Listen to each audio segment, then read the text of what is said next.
Peace. Chad, what's good? Texas, Georgia. Okay, so this live is to talk about um independent insurance adjusting versus inspecting, and again, all of the similarities, some of the differences, and how you can take advantage of both of them. We're in a very this is an important time in our economy, and like more now so than ever. It's like people need, to be exposed to real skills and real things that can really make you some money. No matter what your background and what type of experience and education and all of that, you need to learn something that can make you some money to help take care of your family. So that's the purpose of this live. So, cuz, why don't you start first? Introduce yourself and give your perspective. All right. Yeah. So those of y'all who don't know me, my name is Storey. I'm from Tuscaloosa, Alabama. Currently living in Salvador, Brazil. I have been teaching independent insurance just in the last 3 years. We have actually done this before. We did this 2 years ago. Time be flying. 2 years? 2 years ago. That was 2 years ago. I was in Amsterdam. The last time we did this, I was working out of Europe, and I had to wake up at like 3 o'clock in the morning to do the live. I don't know if you remember that. Yeah. I was in a hotel room and I was like, yo, this is about to suck. I gotta wake up super early. But yeah, so I've taught thousands of students about independent adjusting all around the United States. My students have become managers. I've had several students going to make six figures, and by several I don't mean a handful, I mean several dozen. I've taught and mentored people who were managers as IAs, who become managers as IAs. My best students have gotten close to $300,000 in 12 months. I've had students do $75,000 in a month. And what I see with what Nita's doing and what I'm doing, there's a strong parallel. It's like this, as far as skills. And I echo the same thing that she said earlier, is that we need to get as many of us in these businesses that don't require, 10, 15, $20,000 in investment, or, a college diploma and all these other things to make, 80, 90, $100,000 a year. And so the information that we share with y'all tonight, I hope y'all take advantage of it. We've had, over the years, Nita, I know for you as well, like, we have seen people that are watching our lives go from watching our lives to taking action to changing their lives. So whether it's for us, if you're a home inspector, hell yeah. If you become an independent adjuster, hell yeah. All it is we want to make sure that, well, I know for me, I have a responsibility to show other people the way. From there, it's up to you to take the action. So if I know of something good, I'm going to shout it to the rooftops, because I know that it's a lot of people that just need an opportunity. It's a lot of y'all who are hard workers. Y'all just working in the wrong way. Right. We saw where y'all need to go. Y'all can be hard workers and be well paid too. Right. And when you said that, it just made me think about the other day when they was mad at me on Twitter because I told them that driving for 16 hours and dropping off 50 people's Chipotle is hustling backwards. No. I respect the grind, but come on.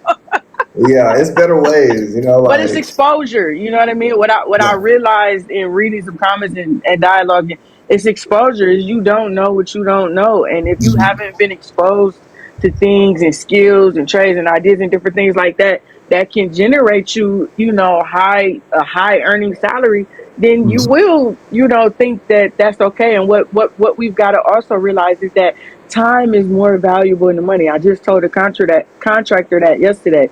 The time, like the wasted time is costing me more than what I'm paying you. Time is more valuable, than money. So we've gotta work smarter and not harder, and adjusting and expecting, and more so just the skills, because really with the skill you can go either way, or you can go both ways. Nehemiah does both. He's an adjuster and he's an inspector. He can go anywhere in this country, and he does, and be working and making money just like that, based upon the skill. So what's an adjuster? What is an adjuster? So specifically, Enan Air, I think I'm saying this right. Anyway, so what an independent adjuster is, an independent adjuster is a contractor that is contracted through an IA firm. An IA firm is essentially a staffing agency for independent adjusters. They are contracted to an insurance carrier to handle claims for an insurance carrier when they have an overflow of claims. like hurricanes, like a lot of car accidents or personal injury, or where a lot of people got hurt in car accidents, things like that. Well, those insurance carriers, they only have a certain amount of staff. And so when they have an overflow, if they can't handle those claims in a certain amount of time, they get fined by the Department of Insurance. So to avoid that, it's cheaper for them to pay an independent adjuster than it is for them to pay fines on every insurance claim that they're going to get fined for. That's overdue, right? And so this industry has been around for over 90 years. It's going to be around for a long time, right? We handle auto claims, we handle property claims, we handle everything in between. If you look around right now, wherever you are in the world, if you look to your right and your left, up and down, and you look at yourself, it can be insured. Okay, just about anything and everything, just about can be insured. And so when those things get damaged, people file claims on that. And so we go in as adjusters, then we go in and review claims. We go in and inspect properties. We go in and look at houses and cars, things like that. And then we make a decision whether or not we're going to be paying on it or not, based on the insurance policy. Do you need a certification for your state? There are 34 licensed states in the United States.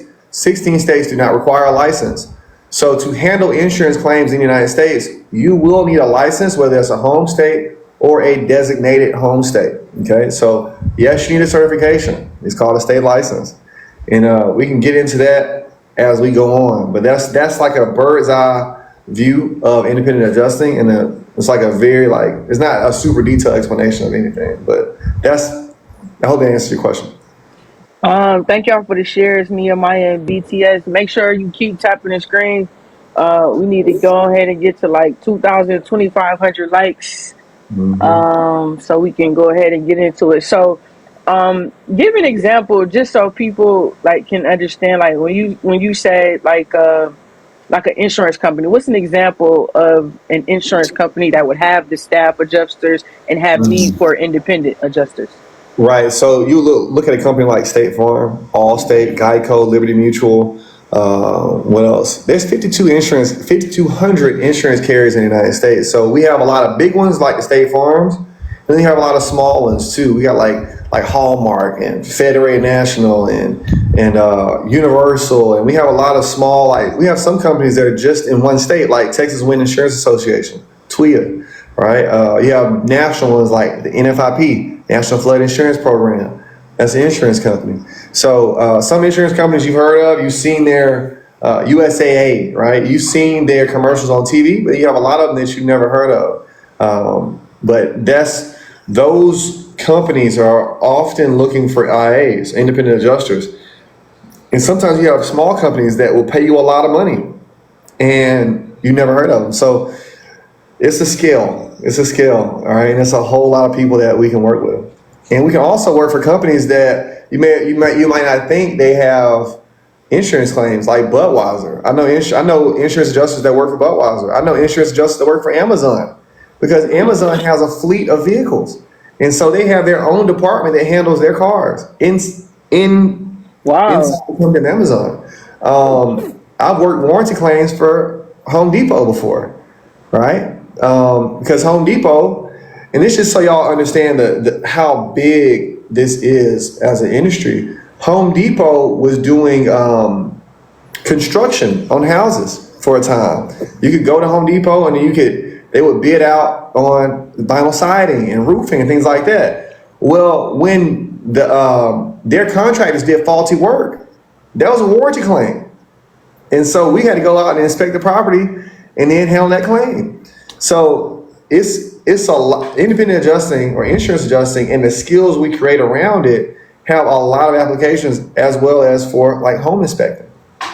Yeah, I didn't even think about that. That's a fact. That's what I love though about the real estate industry, which is basically inspecting falls up under that, and also the end. You talking about like two of the big. When you talk about the biggest insurance and real estate, that's creme de la creme. You know what I mean? Like if you have children and they not gonna go to school to be a doctor, lawyer, or they not going into the service, they probably need to start with insurance, make them some money, and then get into real estate. That's one of the things that I love, though. Is so many different things that you can do. Like for us on the home inspector side of things, you can be an independent home inspector, or you can be a building inspector and work a good job for the government. same skills. That's why I think we really emphasize this on the last one too. It's really the skills, man. It's like the things that you know, the specialized knowledge. There are not many people on this planet outside of adjusters and inspectors and obviously tradespeople who know a house like how we know it.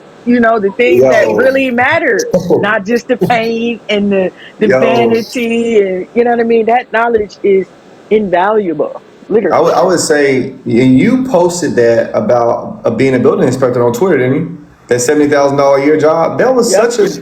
That was so interesting to me because like I'm looking at it from the idea of like, hey, I have a high school diploma. I didn't really do good in school so well. I might have got into some stuff early, early in life. 70 grand changed everything. You are firmly in the middle Benefits. class. You feel me? You're firmly in the middle class at 70 Yep. grand. Like you do a little hustling on the side, you at 100 grand. If you have a partner, y'all at 100 grand. Hmm. With like you said, with a skill, and so I think that was something that stuck out to me. What are the steps to becoming an adjuster? So, for the sake of the conversation, I'm gonna keep my answers a bit short, y'all. Okay, I have a lot of free resources on TikTok, y'all. If y'all follow me, you're gonna see all I talk about is TikTok. On TikTok is insurance adjusting. I don't talk about anything else. I have a wealth of resources there on my TikTok. If you just follow me, you'll see it. But for now, I'm gonna explain it. So first thing you gotta do, you gotta verify if you're eligible to become an independent insurance adjuster. That's high school diploma. You gotta be able to pass a background check.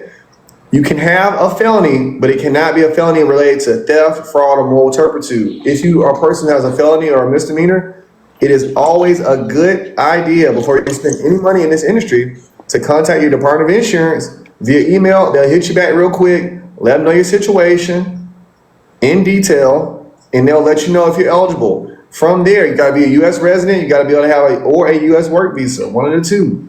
You can't do this outside the United States.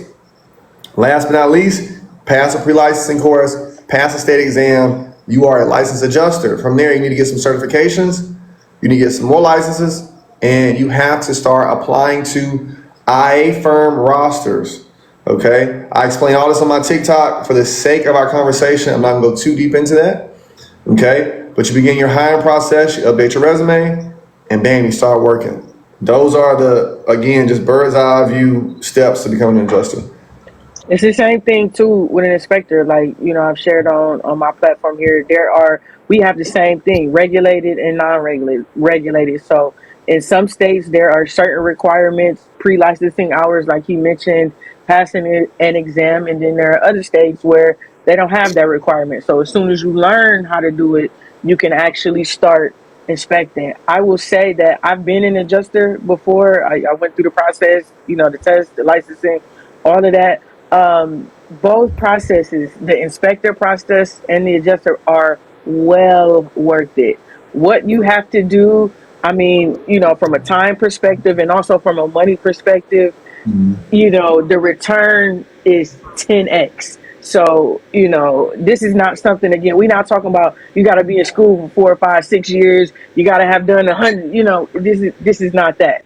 No. So again, if you lock in, on the inspector side of things for 5, 6 months, on the adjuster side, I think even less than that, you can be licensed, certified, and well on your way to deployments on that side of things. And then the other thing that I like too about that is why you're not, quote unquote, you ain't even got into deployments, but while you're not, quote unquote, deployed, there are still other things that you can do, at home to be making money, It's a more lot. money, yeah, than you would It's a make at a lot. job.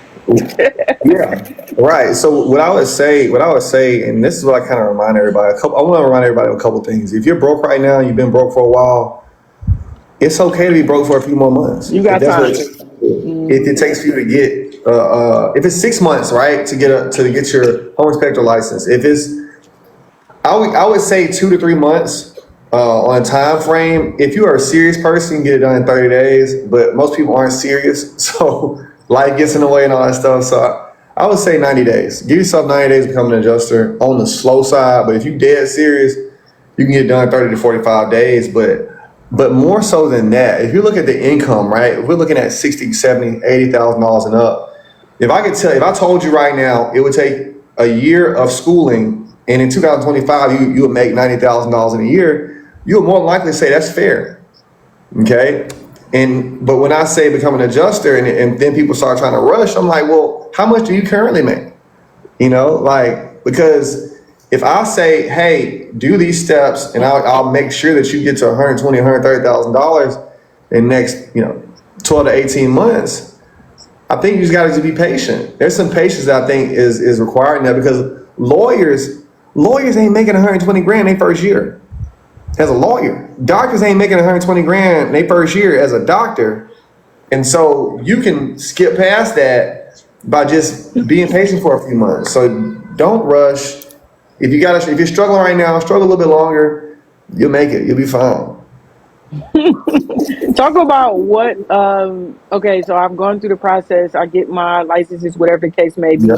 What is my actual job? Talk to me about what I actually have to do as an adjuster. All right. That's great. Yeah, because we haven't talked about that, right? So, me and you talk to each other, we both know. So, like, we know all this stuff.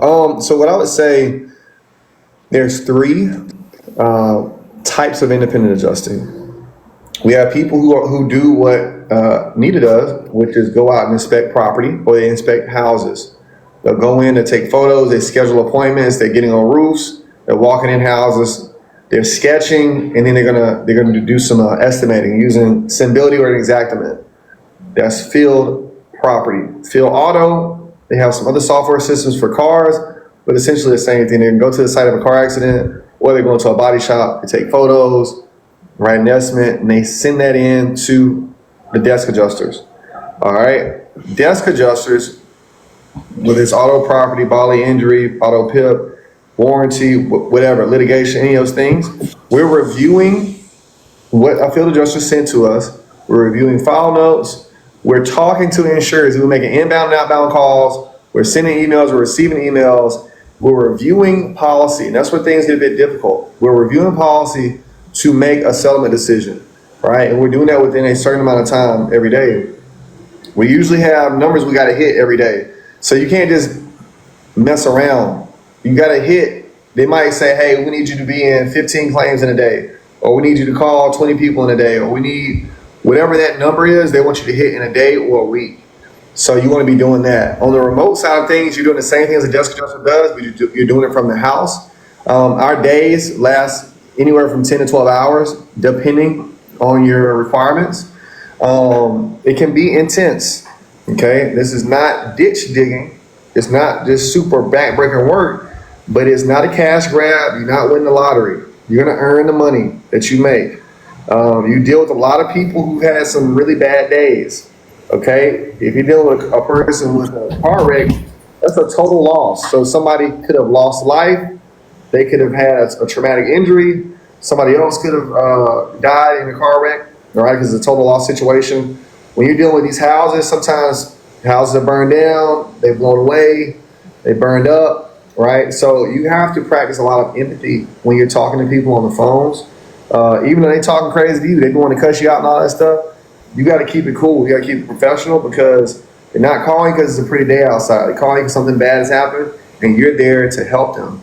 Right, so we're writing file notes on a day-to-day basis. We read a lot. We read a lot and we write a lot, and we think a lot in this business. So if any one of those three things is hard for you, you might not want to be an independent adjuster. That's a fact. All right, so we got about 30 people in here. So everybody, on the count of three, we're gonna all tap the screen together. Y'all ready? We got 30. Wow, a couple of y'all left because I said we were gonna tap the screen. What type of boy? Y'all some. Anyways, the 24 of us who are here and recognize the value. On the count of three, we're gonna all tap the screen. Ready? 1, 2, 3. Tap, tap, tap, tap, tap, tap, tap, tap, tap. If you got questions about adjusting and or inspecting, drop them in the chat, and also let us know what states you're talking about. I think that you brought up something important about the people side of it, right? So it's not just the technical skills of obviously, again, knowing the house, taking a picture, doing all that kind of stuff, but you're literally dealing with, like you said, from an auto accident to the cat side of things, where people, hurricanes and floods and all of these different things that have happened to people, and not only are they dealing with loss of their things, but it's like mentally and emotionally taxing, and you have to be even kiltered enough to deal with that. And it's the same thing, not as severe, not as much on the inspecting side of things. People on the inspecting side of things are typically just nervous and scared, right? They've never gone through this process before. This is the largest purchase of their lives in most cases, and they're just concerned, and so they ask a lot of questions, and they're just nervous. And so there is a social, a soft skills element where you have to be patient and empathetic and understanding with these people. And I think, in my opinion, it's communication, right? It's the tone you use, the words you use, like everything about the way that you communicate has to be on point, because again, you got to remember, you're the expert, you're the professional in this situation. These people are a lot of times all over the place, and so that's another important factor. I had somebody tell me that they ain't want to talk to nobody, and I'm thinking like, well, I'm not sure how you're gonna make much money in this life, because so, but like you said, if that is not your strong suit, or that's not something that you're looking to do, or then neither of these would, much of nothing is going to be for you. But there's definitely going to be that, and it's not only on our side of things, it's not only just the client too, but it's the realtor. It's like I got to have several conversations with the realtor, phone conversations, email well, can you say this clearer, could you highlight this, could you circle? And it's like, there's patience, there's understanding, because at the end of the day, we're all working on the same team. On our side, trying to, look out for the buyer; on the adjusting side, trying to look out for the claimant and all of that kind of stuff. Is inspector flow? But no, we not. IF6 is not full. IF6 is not full. If you inspector flow is the school that I created for inspectors. The second link in my bio will give you all of the information. If you got a question specifically about it, go ahead and drop it in the chat. Thank you for the likes, Fo. What everybody that liked the live. When you do your groups, how many people are you teaching at a time? I started off with like 30, and I have chopped it down significantly. Just because that's a lot. 30 different people in different states and different things like that. It's a lot. So I like to keep the classes capped at no more than 20. Yeah, I started at 30 as well, and it's ridiculous. It's like actually ridiculous. Like, I'm like, do I have kids now? Like, my children? Like, yeah, that's 30 different personalities and learning styles and all that. And I've had smaller classes the last couple of times, and the data tells me that our testing results, more people pass the test quicker in a smaller class. So ultimately that's the goal. I could care less if I got 30 people and I still got a group of them that's not my goal. I'd rather cut the dead weight and go for the quality. I agree. I think for me, like what I've seen, because I feel like me and you started teaching at that level around the same time. What I've seen is that, and it's really unfortunate, because like I've seen people, it doesn't really matter how much I charge them, they don't come to class. They just won't show up. I have people that will pay for the full amount of the mentorship, and then they'll never talk to me again. Literally. Like, and I'm like, well, what? Like, I'm emailing you, I'm texting you, you didn't hit me back. Like, what are we doing here? Yeah. I got so I have a coaching agreement, right? And so it says in the agreement, if you miss more than 2 classes, I'm probably gonna put you out with no refund. So while I hate to do that, because again, my goal is to have the people, I stopped caring, because it's like, ain't no way in hell I could care more than you care. So if you're not gonna, I done set the table, cooked you a wonderful meal, invited people over, and you ain't gonna show up to eat, that's on you, baby. I agree. Okay, I'm glad we both on the same page, because it's interesting. But what I would say for everybody that's watching this is that if you take action, you're gonna get some results. Right. These businesses that we've been in. So to give y'all a little bit more of a background on me and why I know about home inspection. I got my real estate license when I was 20 years old. So this was 15 years ago I got my real estate license. But my parents have been in real estate my entire life. And so I got to know a lot of home inspectors over my life. I got to know them quite well growing up, and I knew that a lot of home inspectors created construction companies, roofing companies. They got deeper into construction because you get so deep into your knowledge of homes. You know? I don't know if you've seen that for yourself too.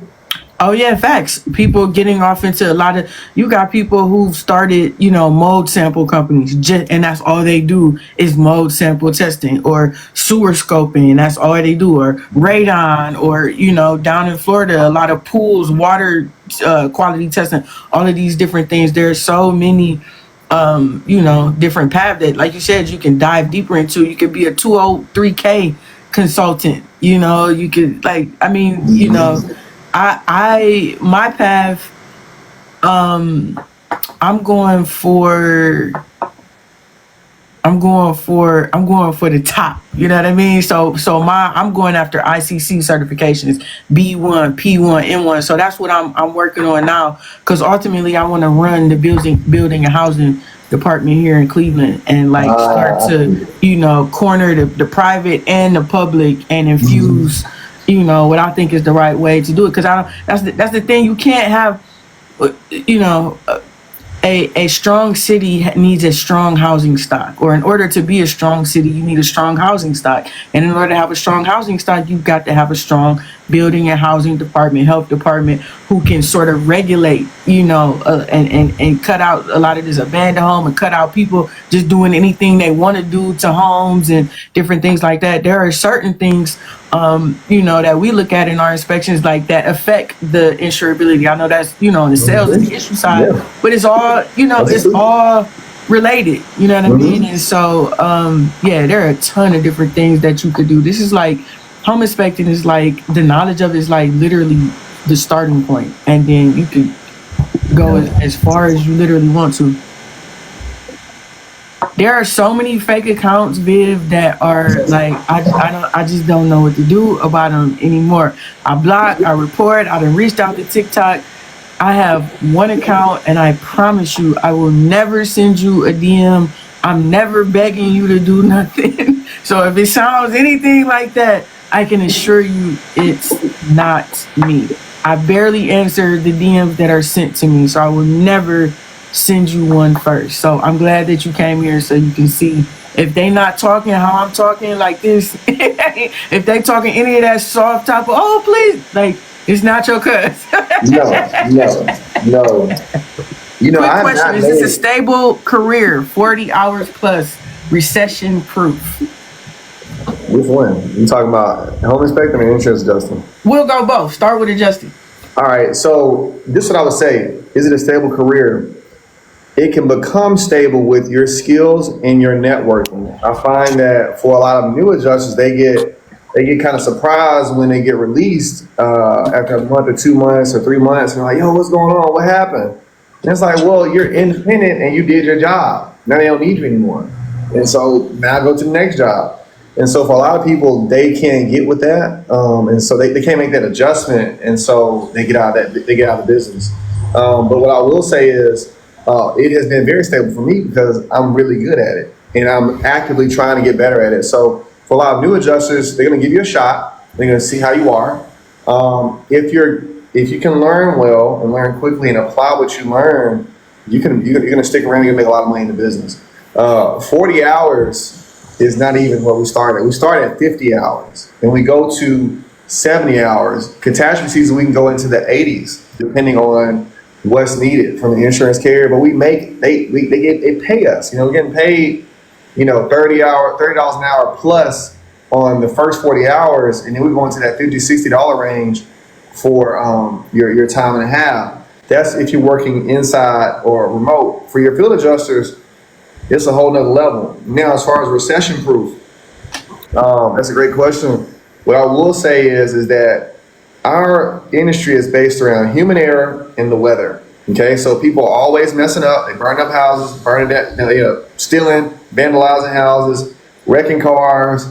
And then we have the weather, right? We always have hail, we have snow, we have tornadoes, earthquakes, wildfires, and we have hurricanes that are massive things, and flooding in the United States. So All those things are what the insurance industry is based off of. We're not based on the S&P 500 and the economy, right? So during the pandemic, we made a ton of money.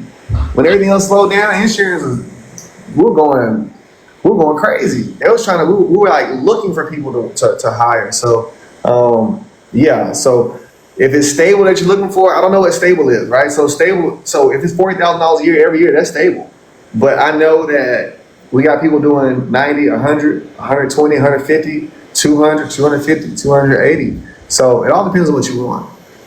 Yeah, you got to look at this too. This is not like your 9 to 5. Like you clock in, get some coffee in the break room, and go sit at your cubicle until 5, and then clock out and go home. This is not that. Again, we talking about high earning situations, careers, jobs, skills, things that you can do to generate a lot of money. You don't generate a lot of money with minimal work. It don't work like that. I know that's what they telling you on the internet, but they lying to you, okay? It doesn't work like that. You can make a lot of money, but you're going to work. It's the same thing on the inspecting side of things. On the inspecting side of things, there are always people are saying we're in a recession now, but just last week I had 3 inspections, which is a lot for me. That's $1,500. And I worked about 7 hours, and that's a lot for me. I typically don't do 3 weeks because I'm doing a bunch of other stuff. So in a recession, and I was at another one today, and it's like y'all are calling me more in December than you called me all year. Right now, while we're supposed to be in a recession, people are always going to be buying homes. Like that's just we don't have enough of them. People are, no matter what the price is, no matter what the rates are, people are always going to be buying homes, and 80% of the homes that are sold require an inspection. So we're going to always pretty much be working. Obviously, like right now, this is quote unquote slower season because of the weather and the holidays and things like that. So it's a little bit less. But come spring, April, May, when things pump back up, we're gonna be right back. Super busy. So, but again, this is not. I'm not available from 9 to 5 as an inspector. Somebody might text, a realtor might text me right here while I'm doing this live. My client just went under contract. We've got 48 hours to get this inspection. Can you do it tomorrow at 9 a.m.? And so, and on that inspection, I work about 2.5 hours and I'll make $500. So it's worth my while to rearrange my schedule and make myself available tomorrow at 9 to get that inspection done for them. Do you think, Nita, one real quick, follow me. If you want to look more into it, follow me. Okay, I got a whole bunch of information for you. I got an FAQ guide that's free for all y'all. Y'all got a lot of questions y'all asking, but it's even more questions that you don't even know to ask. It's inside my free guide. You get, and then in that free guide, you also get access to my daily email list. I got an email list. I'm literally on there all day, every day, shooting an email out to y'all. We got over 6,000 people on that list. And so get in there and get some more information. But what I would ask you, Nita, is like, we've been doing this for some years now. Damn, this is crazy. To have a skill that's not tied to like you having to go apply for some job at like CVS or something like that, how has that changed your lifestyle? It totally changed my lifestyle. This is the second one, right? So investing was my first one. It's just literally buying my time back. That has been the most transformative thing for me. I remember when I used to sell cell phones. That's really like the only job that I had. And I remember I could never be with my family for Thanksgiving or Christmas because those were the busiest times in retail. And I was always at work. And I used to be like, damn, like I'm not making enough money to be missing my grandma's mac and cheese. You know what I mean? Like, and so that was one of the things that fueled me. Is like I don't want to have to. If something happens, I don't want to be going to ask nobody. Can I get this time off so I can go tend to my business or my family? Like I always had a problem with that, and so that was one of the reasons why I worked so hard first on my investing career to get to the point where it's like I don't have to punch anybody's, and nothing's wrong with the job, don't get me wrong, but for me, I needed my time back. And inspecting has done the same thing. I'm not a full-time inspector, meaning I don't do 2 inspections a day, 3-4 days a week, but like even just doing those 3 inspections last week, that extra $1,500, like I'm not I'm not so up that $1,500 for $1,500 do $7 a week something. don't excite me. $1,500 do something. What are you talking about? That's look. You feel $1,500 me? Like is that's for something that I like to do. I enjoy it. There was nobody over my back. I got out, go outside, fly my drone, take some pictures, look at houses, write a report, boom, and I help somebody. At the end of the yeah. day, again, nobody knew the house, not the realtor, not the loan officer, not the client, not the appraiser. Nobody knows the house like I do. So I'm able to educate and help people. So for me, it's been totally life changing on both fronts, investing and inspecting. I love it. Okay, yeah, you were buying houses first. See, I've been watching. I've been watching This is for my a minute. second iteration, baby. I love it. It was for me, like y'all, I'm from the country for real. I just want everybody to understand that I'm from Tuscaloosa, Alabama, for real. And I didn't leave Alabama until I was 26 years old. I'd never leave Tuscaloosa, and to leave there, and then like insurance adjusting, just like it just supercharged everything because I was 27, making over $100,000. I'm living in Atlanta, and I'm like, I can do anything. That's how I felt at that time. Like I was like, I'm rich. Right. And I just remember it. I remember how good it felt to pay for my sister's rent when she was in chiropractic school. I knew how good it felt to like buy my mom expensive stuff, like buying her Louis bags and $400 perfumes and stuff at will, just because I felt like it. And we don't live in a vacuum of just like go to work and make money, right? We all have our things that we do, and like being able to impact a lot of other people close to me financially when they needed help, that meant a lot for me. And also like getting out of debt. Like I don't got no college debt no more. I don't got no car loan. Like y'all, it feels so good. Right. It feels so good. Like Fannie Mae, they make like who is it? I forgot. Sally Mae. Sally Mae. Is that the college one? I forgot. I forgot now. It's been so long since she called. But my challenge to all y'all is I'm not so different from any of y'all. Neither one of us are so different from any of y'all. We saw a problem in our lives and we was like, you know what, I can solve it. And like, especially for black people, like it's so many black folks I've seen my whole life that were smart individuals and they worked hard and they were proud of working hard and they were making $35,000 a year, working their ass off for 35 grand. And it's like, that ain't living. You're working. It's a lot of honor and work, but we can do this at another level and we can have some things because of that. And so for me, I'm like, yo, here's the door. Go through that door right there. And I'm trying to ring the alarm for so many of us because I don't want us to be, why we gotta be broke all the time? Why we gotta be broke? Why we gotta be the ones struggling all the time? There's another way, but if we, two of us and others of us, if we're not actively sharing, and I think that's something that is different between our generation and we look at, people 20 and 30 years older than us, they were the first and they were the first people to do the things they were doing and they didn't know to share. You die with them. Yeah. Yep. So, yeah. I think that's a big point though. Like again, I had just posted something today on my Instagram where on Facebook from 2016, I was talking about dropping my wholesaling content, my wholesaling course back in 2016. Like before people was even thinking about courses, it was on my mind, on my heart, heavy, to share the information. Everything that I've ever learned and got good at, I've shared it. You know what I mean? It's like I done gave away more games than I've ever sold in my life. And even here on this platform, I don't take it for granted. I appreciate the fact that I'm able to spread my gospel, my message of learn and trade and get paid. Like I'm not knocking the job or not knocking any of that other stuff, but I know that especially people from our community, we need to make money, man. It's not everything, but it's a whole lot of things. It's up there with Aaron.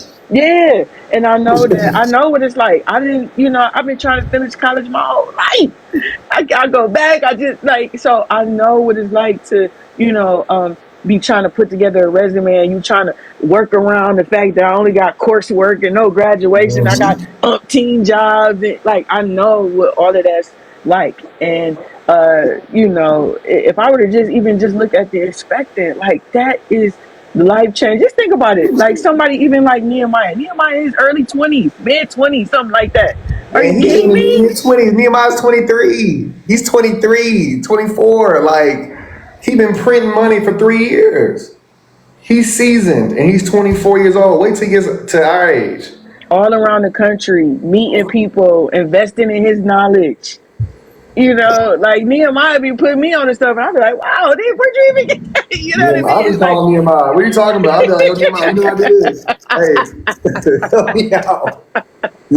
that's the reason why, like, I do this. You know what I mean? Like, again, I don't care to be known or popular, and I wish I could do this without you all knowing who I am. But like, seeing people like that, I got a 21-year-old right now in Inspector Flo from Illinois. Like, a 21-year-old black man with this type of knowledge, the wherewithal to even go through the schooling to pay for it. Like, you're not gonna be able to do nothing with that black man. Like Give him 5 years. Give him 5 years. that's transforming, to me, our community. Like, education, knowledge, exposure to these high earning situations. That's how we change. That's how you get people off the streets from killing each other and robbing. You have them somewhere learning something that makes both sense. Yeah, no, you're right. I think I was Make sure looking y'all tap at. the screen. Sorry, cuz not to interrupt you. Make sure y'all tap the screen. We need to get a 10K right quick. Tap the screen. It's good shit. Tap. Yo, so we got some of JD was in. He said he made $24,000 in 2 months doing auto during health season. Golly, that's a lot of money. Yo, that's some money. Y'all ain't playing around. You know what's funny? What's funny to me is my students that I teach have out earned me several times as adjusters. Like, just if I was adjusting, what I knew about adjusting, I never made $12,000 in a month doing auto in hell season. Now I've done that kind of money doing some other things in adjusting, but like some of the numbers they tell me they hit, I'm like, golly, like what? I taught you that. Same. Like, shit. How in the world you do that? But what I would say to go back to your point is, like, I look at what my dad and my uncle did for our family. My dad got into real estate in the 70s. Black man, West Alabama. Like, this is revolutionary stuff back then. And my uncle is 10 years older than him, so he's in his 80s now, and he got into truck driving in the 60s. So, and then he opened up a cleaning company after that, Storey Cleaning Services. But what happened after that, these two guys out of the Black Belt, poorest places in the United States for black people, and both of them have doctors for children. My sister's a doctor. My cousin, my uncle's daughter, is a doctor. My brother's a PhD. My other cousin, she's an engineer. And it changed our family structure because they began learning skills and earning their income, right? And so, like, what can Nehemiah do for his family? What can some of y'all that's watching this for right now who haven't taken that first step yet? What does 20 years from now look like? 30 years from now, 40 years? Your children will never know poverty. Your grandkids might never know poverty, because of the things you're doing today. Because life, we create ripple effects. And so if you can be a person that makes, we're going to use Nehemiah for an example. I think Nehemiah, you're around 23 to 25 years old. If we keep Nehemiah at earning six figures or more every year until he's 30, he's marrying different. He's living in a different neighborhood. He has a whole nother level of, he's 23 years old, right? So you're already 3 years in. So at 30, he's 10 years into high levels of income. For him to make the jump to being a millionaire, this is just reading a few new books. Right. He reads a couple of different books. He's a millionaire at 30. What does that look like at 40, at 50, at 60? And so Nehemiah, as one person with one skill and some work ethic, can change not only himself, but everybody in his immediate family.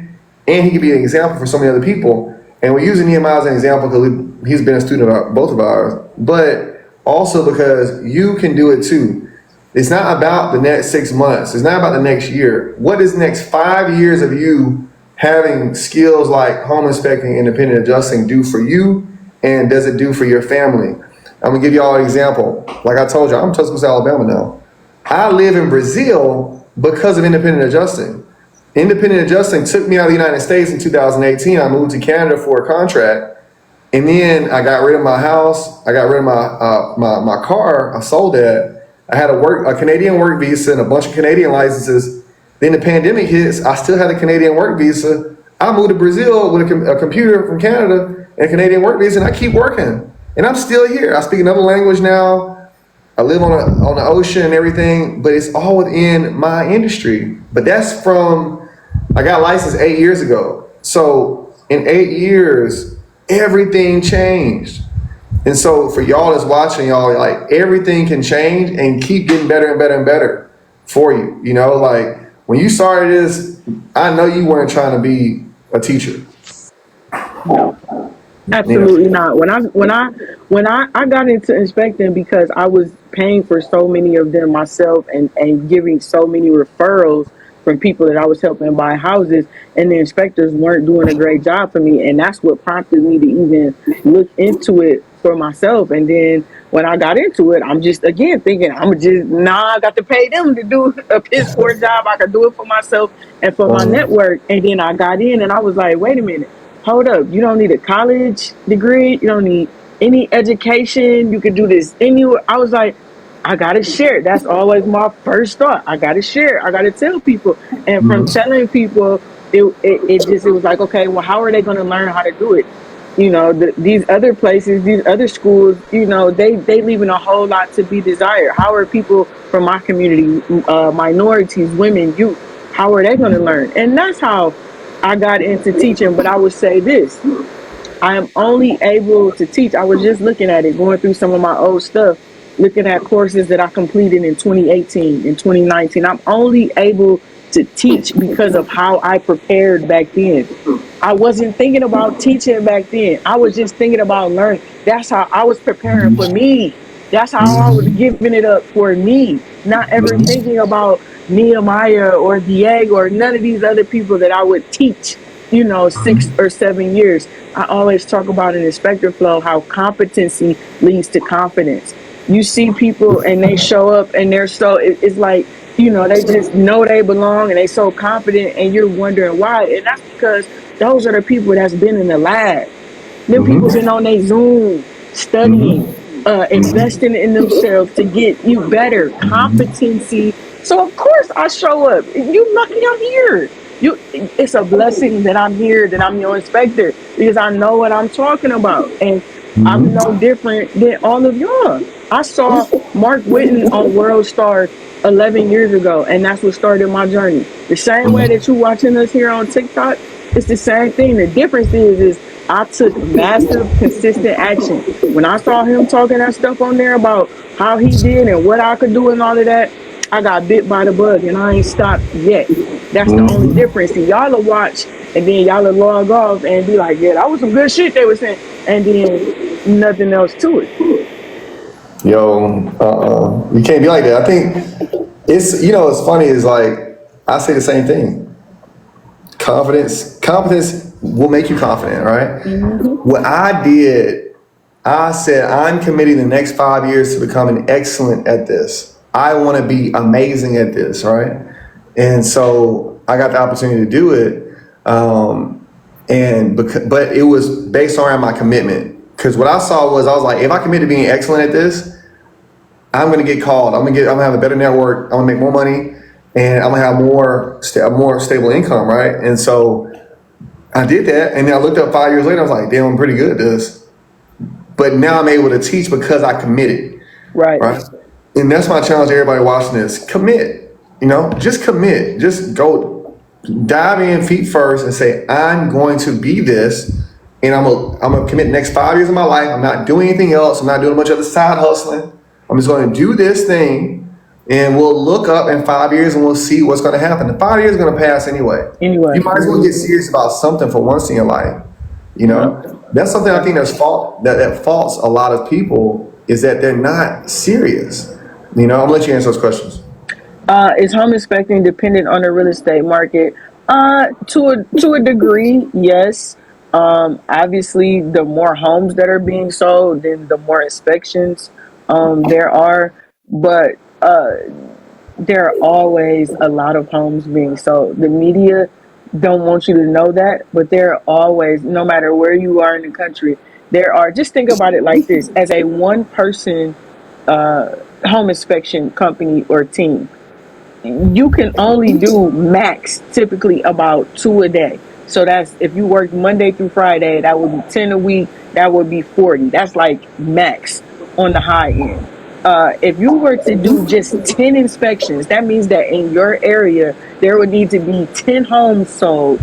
Those inspections would be anywhere from $400 to $500. At the end of the month, you would have made $4,000 to $5,000 with just 10. So that's on the way, way low end. So it doesn't matter really what's going on with the market. There's always going to be work for us. At times, again, there's more work. Like I said, right now we're in slow season.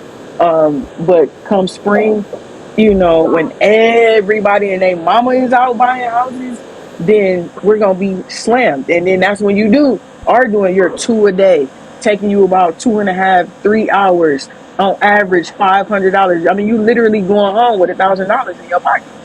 Like these are the facts. This is not like some like theory that I've conjured up. This is what has happened for me Tell what you several know. Let me times. tell what you heard. Tell what you know. Crazy. I Look, was introduced to adjusting by inspecting a home of an insurance. Wow, that's what's up. yeah, Wow. yeah. I think I'm trying to go off the top of my head. Every industry I know the IAs also do, or they have made companies around it. So I know independent adjusters that have gotten a home inspection, not just Nehemiah. I know several that have done that. Um, I know a bunch that got into construction, whether it was just straight up doing new builds, development. A lot of roofing companies. I know a lot of people who went roofing to insurance adjusting and insurance adjusting and roofing, fencing. It's a lot of money to be made in building fences for houses, y'all. Just so y'all know. And I ain't talking about iron gate fences. I'm talking about straight up pine Wood, yeah. fences. Okay. What else? Estimate writing for construction companies. So if you're good with exactly and ability, it's easy to make a couple $100 on writing estimates for construction companies. What they're doing, like for all these remodeling companies, they have to get exact estimates done, right? So if you're a field adjuster, you can write those as well.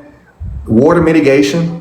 All these mitigation companies like Service Pro, like when a company gets smoke damage or water damage, things like that, like a toilet overflow, the house has to get dried out. I know adjusters that switched into mitigation work.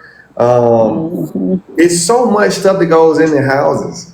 Okay, it's in property in general, right? Whether they could be commercial property as well, and it's like if you can just get the base of this, you have the tools to make so much money in whatever slow season it is, right? If you know how much manpower is and material costs are, then all you gotta do is bid. If you can write, and then if you can write the bid, all you gotta do is bid. You ain't gotta be some big, strong, burly man who knows a bunch about how to throw a hammer around. But if you can do the bid, somebody else can do the work for you, and they subcontract under you, right? So just based off of you knowing those types of things. So it's that's just 5 industries off the top of my head that I mentioned. And right, think about how this is the other thing about in adjusting and inspecting and how they go hand in hand. I know a lot of adjusters get off into the cat season, right? So cat season is only what is it, 2 months or so? It's a couple months, 2 or 3 months a year where they're going to be off adjusting, grinding and making a freaking bag. And then when they come home, guess what they can do because of the knowledge and the skills that they have?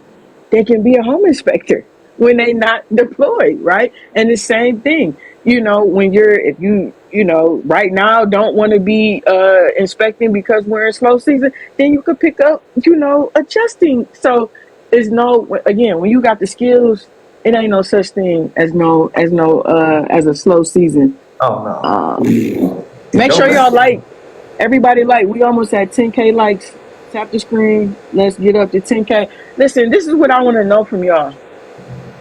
We giving y'all a lot of information about, two different, very similar but different paths that you could take to get it back. What questions do y'all have? What do y'all need to actually take action? Like, I don't want y'all to just, neither one of us is into like just doing this to hear ourselves talk. Like, the whole purpose of doing this is to really like push y'all to action. So who gonna, like, let me know in the comments, is anybody gonna take action?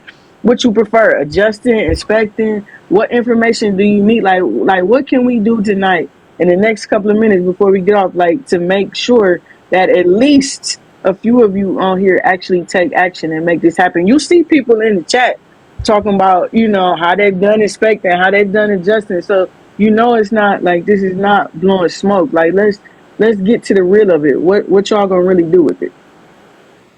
I feel you on that.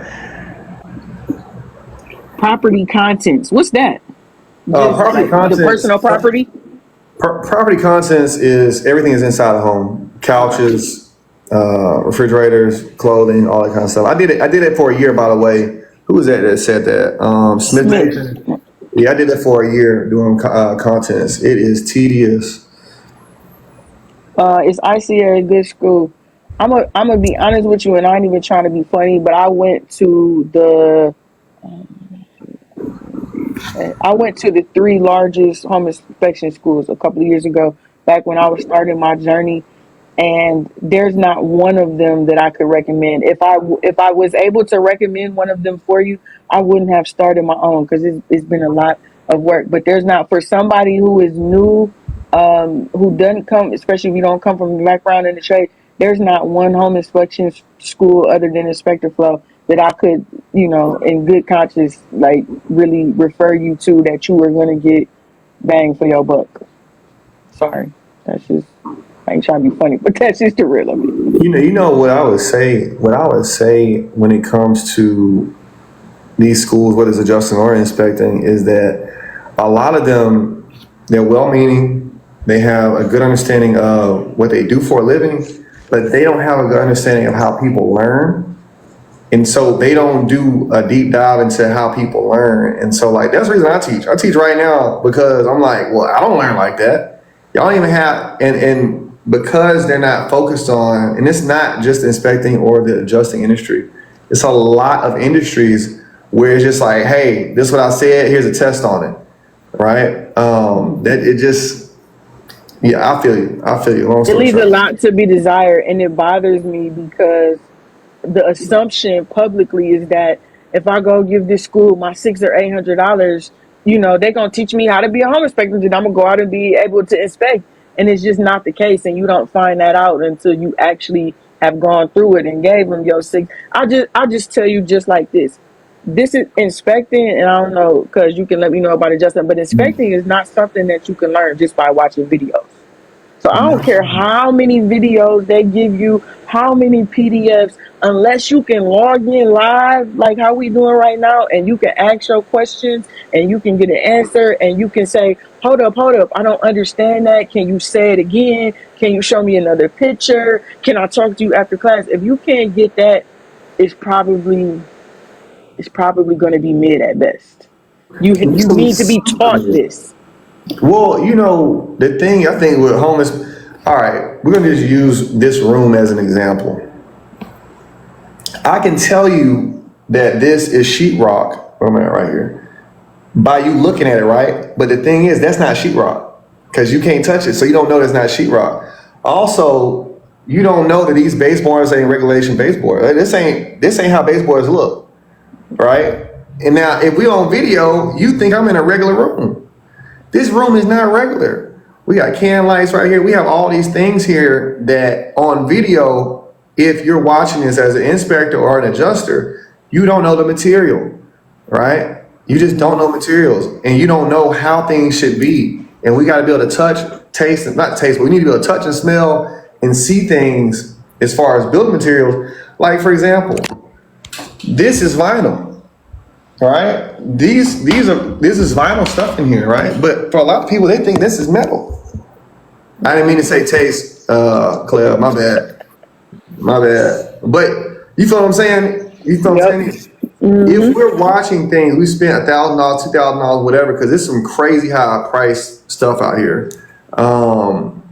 If we're not actively being walked through how it's supposed to look, we're gonna have a hard time actively doing our job, even when we think we spent our money. Because you'll be confident about something. Because like, well, I spent Spent a $800 lot on of that. money. Yep. Mm-hmm. You don't know what you're talking about. Yep. You know, Yep. you still don't know what you're talking about yet. The And so, majority of my students went to those other places first. That's where they started because I wasn't around back then, so they didn't know. So they went to these places and either couldn't pass the test, didn't know enough to actually do the inspection, and I was just like, but how? But how did they, and I don't want to say it's a money grab for a lot of these large companies, but it don't. I'll give you an example. The NHIE, the National Home Inspector Exam, which is the test that most inspectors have to pass, if you're in a regulated state, whatever the case may be. They proudly state that 55% of the people who take their test don't pass. After I have several years of half of the people taking my test and not passing, at what point do I have to look and say, well, let's reevaluate the test. Let's look at the materials that we're giving people to prepare. But every single time they charge you to take the test, they charge you for you know what I mean? So it's like, are you really prioritizing people learning the information and truly demonstrating competence? Or is your priority the $225 per test that you're gonna get from people because it's taking them on average 3 times to take the test? So you done got $700 from a person just in test fees, and you're proud about that. You happy about that. well, yeah, you're not the only industry. It's like that on the insurance justice side too. And I honestly believe they're well-meaning. I think they're well-meaning people, but I also think that they're not diving deep into how people learn and what people need to be able to retain information so they can perform the job well. Because 55%, that's ridiculous. I don't think they. I'm gonna go out on a limb, and I don't think they care. I don't think No, most. I I don't didn't. think. I don't think most of them care. As long as you're gonna pay them the six, eight, $1,000, $1,200 for the course, and then they know they're gonna and then they all in cahoots. The schools are in cahoots with the testing agencies, and they slosh money back and forth. It's like, especially for non-traditional students, which in our industry the average home inspector is a white guy that's age 50 and up. So anybody outside of that, I'm not sure that it's their priority to help you learn this so you could be making 6 figures and change the trajectory of you and your family's life. I'm not sure that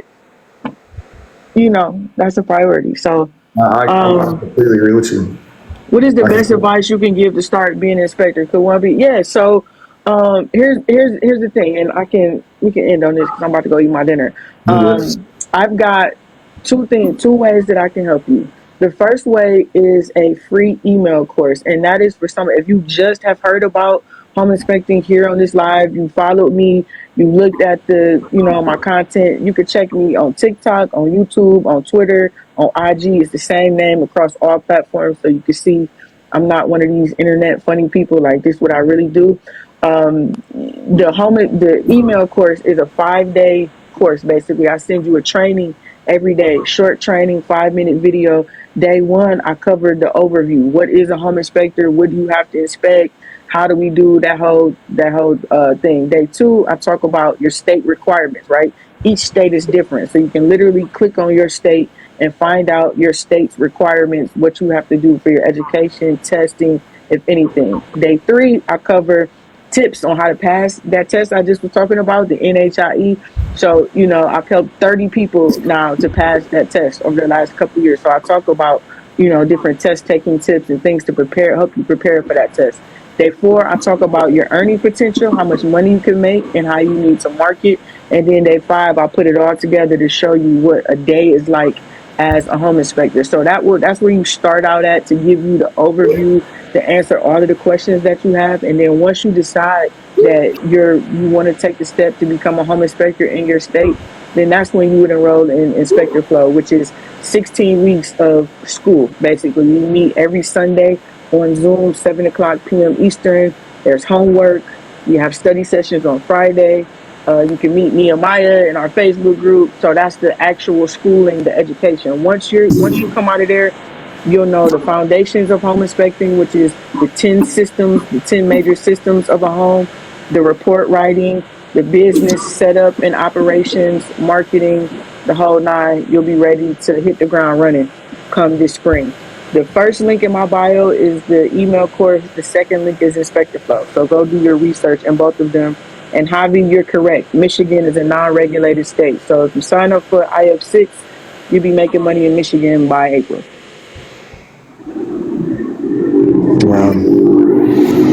Wow, we almost at 10,000 likes. Come on, y'all. Tap the screen. Let's get to 10. We almost at 10,000 likes. This is amazing. I ain't never been on live did 10,000 likes. I'll tell you 2 years ago to learn. Cool. Yeah, I sent you something on Twitter. I think you would like. Okay.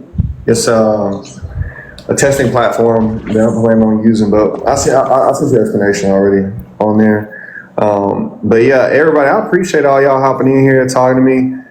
It is 10 p.m. my time, so I'm 2 hours ahead of y'all, so I'm already like pretty tired. But what I will say is I have a lot of stuff on TikTok, right? So y'all can, I got a lot of stuff on TikTok, I got a lot of stuff on YouTube, got a lot of stuff on Instagram. I got every social media platform I'm on, I'm talking about independent adjusting. So don't think you gotta spend some money right now to learn something more from me. Just go in and follow me on TikTok and you're gonna get a whole lot of information. I got like over 100 videos on there, you know. I do not climb roofs. I use my drone. I have the DJI Mini 3. I use the drone to do my roof inspections. I do not walk the roof. You know what? Nita, do you do inspections for your, you know what, the field adjusters do that. The field adjusters do the inspection for the insurance policy. Yeah. But then it's not the inspection that we do normally. It's another type of inspection they do. Like a 4-point? Yeah, it's super like, yeah. I know they do those down in Florida. Like 4 points are most home inspectors, they do as many 4 points as they do home inspections. I don't know what that's like up here, because we don't have like all of the crazy weather and that kind of stuff. So no, but I think this is. But the thing that we do have, not because the thing that we do have is lead inspections, right? That's a really big thing going on now. Is trying to assess and remediate lead from the housing stock. So now every rental property is required to have a lead inspection. Wow, I never knew that. I never knew any of that. I think I think what's exciting, what excites me about this is it's so much longevity in this. Like my mother is 64 and she got in this business in her late 50s and ran it up. And she running it up. She working from home right now. She works from home. She's working home for like 3 years now. But it's like you could go on a 40-year run. You could literally go on a 40-year run out here. It's just. It's well possible, Javi. Everything is possible for you, baby. Everything is possible. Everything is on the table. It's such a special point in time because one, we get to know about this, right? We get to learn about it. We get to share it with others, but like we don't know how long it's going to be available. What if they switch to all home inspectors got to have college degrees? All independent adjusters got to have college degrees, and if you already grandfathered in, we never know. We never know, and I think this is one of those few industries. I mean, if you're not doing this, you have to go into tech. Yep, that's it. It's like this, and like a couple of little things, and then it's tech. Like that's not gonna take a whole lot because again, like even the trades, like I advocate for the trades, but realistically, I mean, to become a plumber, you're talking 3-4 years. Yeah. Like an electrician, 4 or 5 years. Yeah. carpenter, 2, 3, and not that again, it's not worth it, but I'm just, rooted and grounded enough to know that some of us need some options for some funds right now. You know what I mean? And Usually. you feel expeditiously. We don't have the Yeah, two, not three, right 4, 5 years to give the now. No. the thousands of dollars that would take. You know, I got student like this. It blesses me, and it makes me cry when I think about it. But it's like Mm-hmm. I got people, who in our onboarding intake call, they were, telling me about their job and how they was doing them wrong and barely making no money. And like, 6, 8 months later, they talking about, I'm making more money than I ever made. I'm just thinking like, for it, y'all are saying this so matter of factly, but I wish I could play for you the video when I saw you, your whole everything, your body, everything about you was just down. And it's Yes. like you invested 5 to 6 months into yourself Mm-hmm. to educate yourself, to be around other people who is all moving in the same direction. And not only now are you making the money, but just to look at you, like you brighter mentally, emotionally, Mm-hmm. spiritually. I could see, the Mm-hmm. increase. And man, that is just, if we could have like a mass, if we could have that in mass across our culture. Oh, we'd be all right. We'd be some. Yelly Cassie, what's up? Yelly Cassie, I talked to Yelly Cassie a couple days ago. Yeah, a lot of people have that battle between adjusting and cybersecurity. Because just like I know a bunch of people on the tech side of things. Shout out to Bees, big shout Right. out to Bees as Twin, always. yeah. But I'm always down for people making something of themselves. I need to make money within a month. No, Look, Javi. Bye, Javi. It ain't gonna happen. You better look. get you an OnlyFans. You know what I'm saying? You better get the Uber. Show some toes. You know what I'm saying? Yo, um, what is the average age of home inspectors and adjusters? I'll say for adjusters, it trends kind of like what Nita was saying earlier. 40s and 50s is the average age. If you can get in before then, that's awesome. But don't think that because you're 18 or 19, you can't do it. Don't think because you're 60, you can't do it. If you have the minimum requirements, you can get into business. And I would think it's the same thing for home inspection.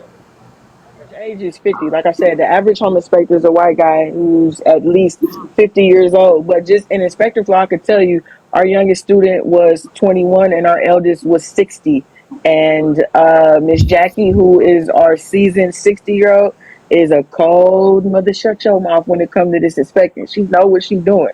So again, anything, all you got to ask yourself is how am I going to lock in for the next few months and learn, whether it's adjusting, whether it's inspecting, how am I going to learn everything else, all your other questions about how I'm going to do this, how much money, how all of that stuff. I'm telling you, you don't even got to worry about it. There's No. more than enough business on the adjusting side. There's more than Mhm. enough business on the inspecting side, more than enough money to be made. What you need to focus on is locking in and getting the education and your credentials. From there, it all opens up. Period. I Dot. completely agree. I completely agree. And it's I Shamika, you ready, baby? Come on in. And women, mhm. sorry, because Yeah. women make the best inspectors. You want to know why? Because we pay attention to details.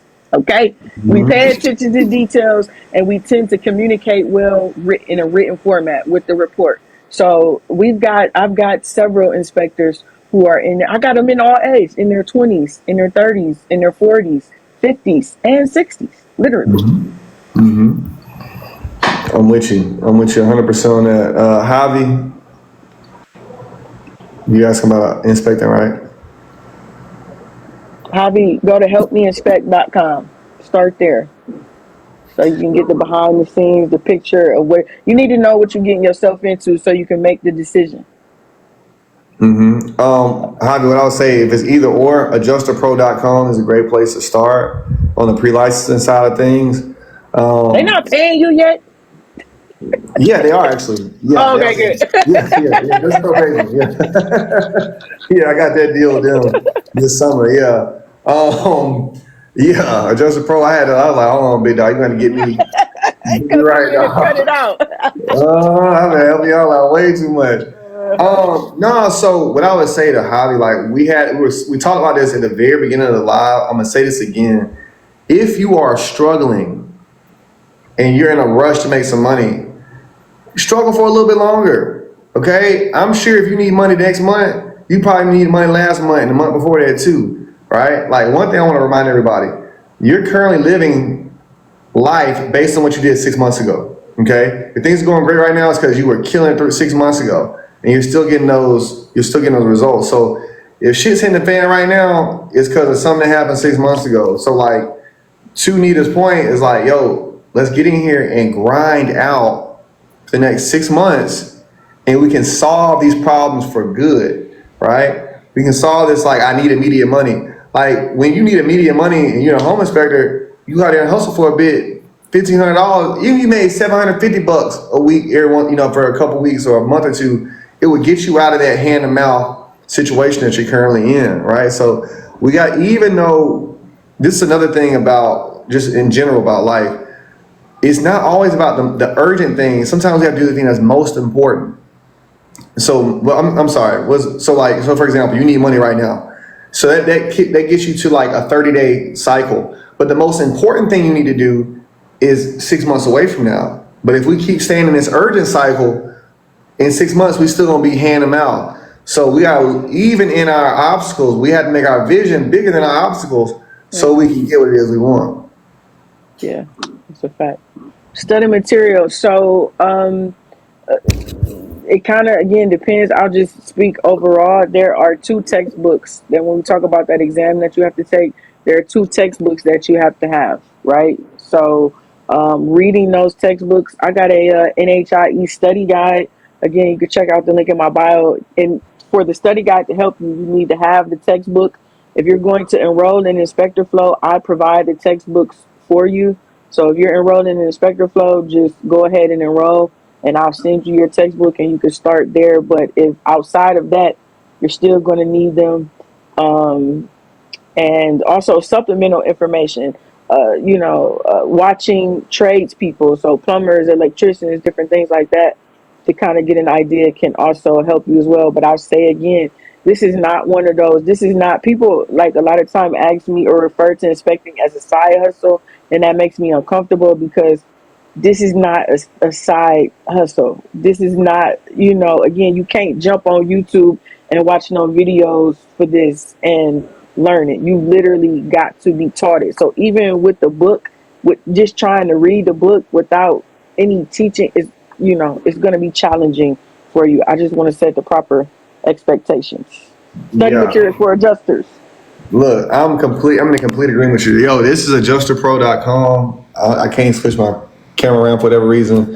Adjusterpro.com, go here. That's where the study materials are. Pre-licensing course, that's what we use in the business.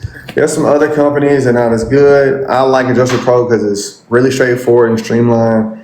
They're not knocking your head off on the price point. And also, like, that's what I use. And it's essentially the biggest pre-licensing provider in the United States as of right now. So go there. I used Adjuster Pro too. When I got my license, I went through Adjuster Pro too. Very simple and easy to get through, and that was a big thing for me. So yeah. Oh yeah, we hit 10,000. We got 10,000. We made it. Yes, sir. Yeah. Javi, yeah. So if you are in a non-regulated state, off the top of my head, let me start from the west: Cali, Colorado, Kansas, Michigan, Pennsylvania, Georgia. If you're in any of those states, not any of those plus the other, I think there are like 20 non-regulated states right now. You need to enroll in school, specifically IF6, because what that means for you is that there's no reason why you wouldn't be ready to start doing paid inspections come April or May. You hear what I said? If you're in any one of those, if you don't know if your state is regulated or not, then you need to go to helpmeinspect.com. On day 2, you'll find out. You can click, find your state and click. If you see non-regulated, that's your cue to enroll. Class starts February 25th. by April, May, June, this coming up spring, summer, you'll be doing paid inspections. If you're not gonna do that, I don't know what else to tell you. Yeah, Shamika, if you're in Colorado, yep, and you already have some knowledge of this from and if you're an adjuster, you need to pick up this extra skill. And if you're an inspector, you need to go to adjuster pro, vice versa. The skills are too similar, too related for you I, not to pick up basically both credentials and use them to your advantage. I agree. Do you have a course to becoming an independent adjuster? I'm glad you asked. Several courses. I got a whole lot of courses I've created over the years now. My most popular course, which has been taken by over 3,000 people, is the roadmap to become an independent insurance adjuster. Right? And so that course, it's got over 150 five-star ratings. It's got over 1,600 people in the private group. It's normally $97. You can get it today for $77 if you go to the link in my bio on TikTok. All you gotta do is go to the link on there, click sell, and you get it for $77, y'all. This course is the course that Nehemiah took that went and got him all that money. It's the course that all my students who made who've done very well for themselves in the last few years, Adrian and Matt and Hank, RP Hank, and so on and so forth. All those people took the roadmap to become an independent insurance adjuster.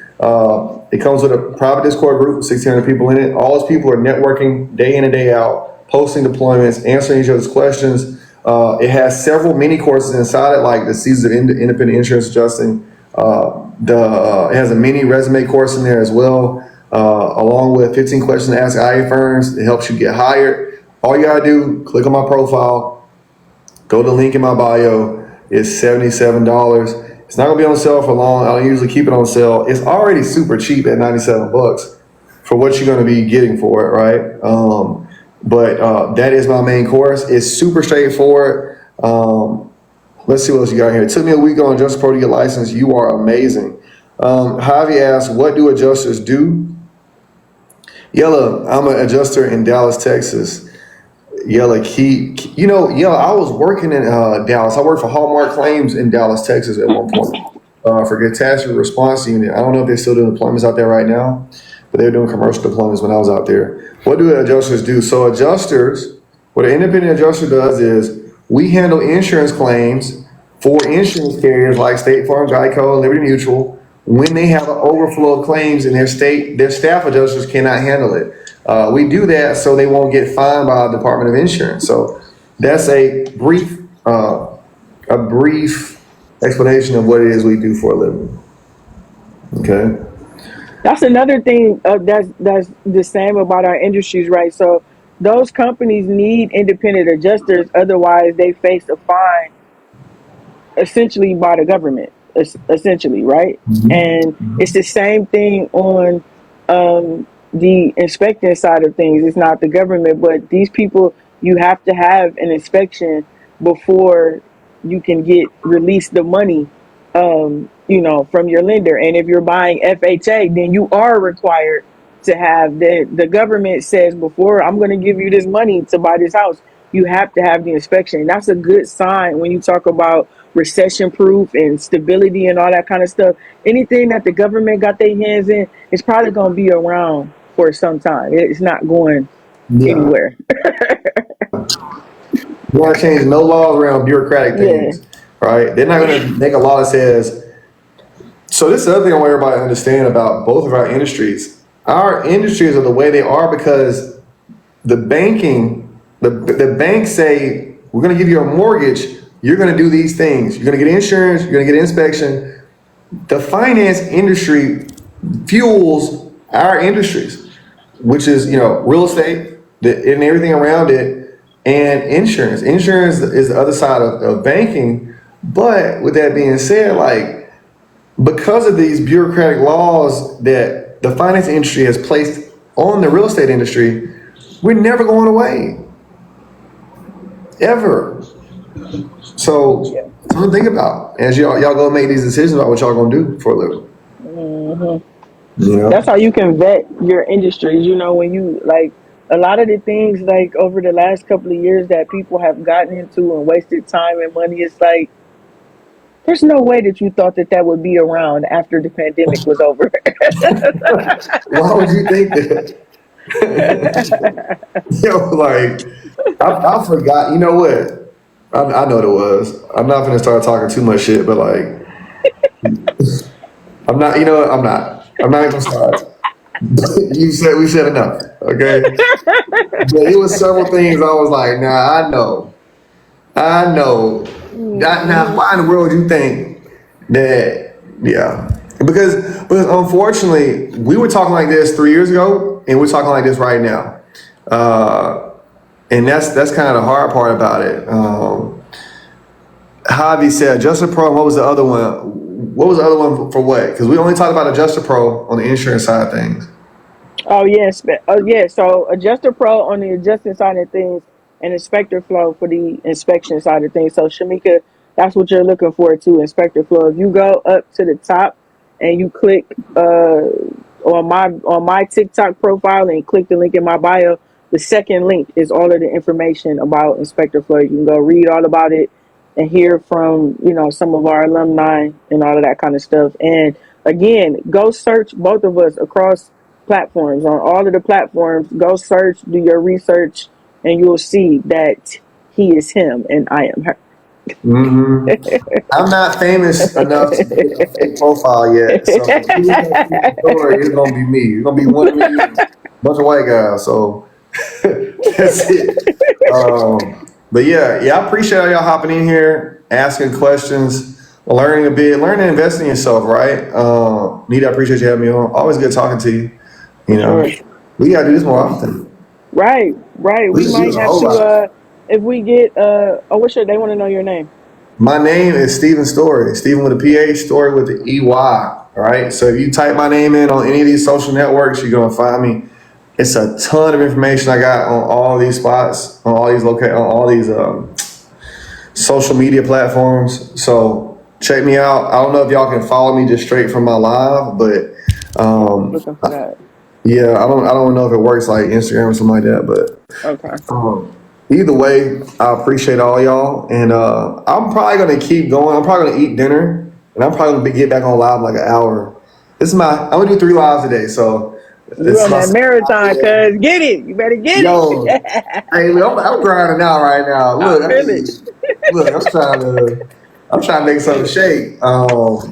Yeah. So, but that's that. I appreciate y'all. We can go ahead and wrap this up, I guess. All right, y'all have a good day, cuz we'll talk soon. All right, Peace. Alex.